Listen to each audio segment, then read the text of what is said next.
పౌలు మహాశయుడు, పౌలు భక్తుడు ఆ సంఘానికి చెప్పిన మాట ఏంటంటే, అయా నీ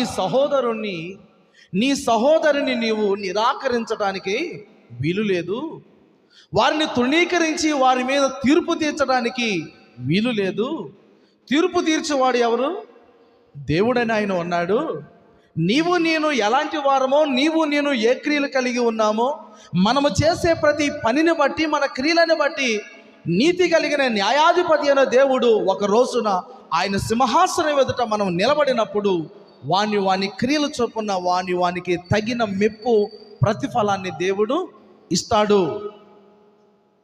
కాబట్టి నీవు నీ తోటి వారికి నీవు తీర్పు తీర్చవలసిన పని నీది కాదు అని పౌలు చాలా స్పష్టంగా రోమా సంఘంతో, రోమాలో ఉన్నటువంటి దేవుని ప్రజలతో తాను మాట్లాడుతూ వచ్చాడు.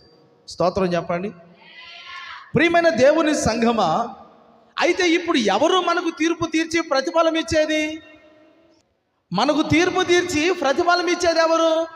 దేవుడు. అంటే ఈ లోకములో మన మీద తీర్పు తీర్చడానికి ఏ మనిషికి హక్కు, అధికారము లేదుగాక లేదు.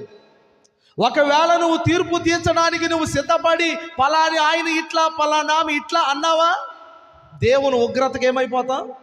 అది అందుకే అంటే మంచివారికి చెడ్డవారికి తీర్పు తీర్చడానికి నీతి కలిగిన న్యాయాధిపతి అయిన ఒక దేవుడు మనకు ఉన్నాడు.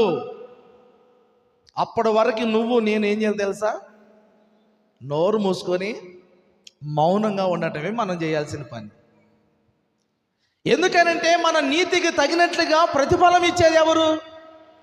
చెప్పాలందరూ, దేవుడు ప్రతిఫలం ఇస్తాడు. అందుకనే పౌలు భక్తుడు అంటాడు, నీ సహోదరునికి నీవు తీర్పు తీర్చనేలా, నీ సహోదరుని నీవు నిరాకరింపనేలా. మనమందరము, చెప్పండి, మనమందరము, ఈ భూమి మీద ఉన్న ప్రతి మానవుడు, ప్రతి క్రైస్తవుడు, క్రైస్తవేతరుడు, దేవుని నమ్మినవాడు, నమ్మనివాడు, ప్రతి ఒక్కడు ఒక రోజున దేవుని సింహాసనం ఎదుటకు రావలసి ఉన్నది. ఏ ఒక్కడు తప్పించుకోవడానికి వీలేదు. We cannot escape from God. Everyone kneel down in front of Jesus Christ.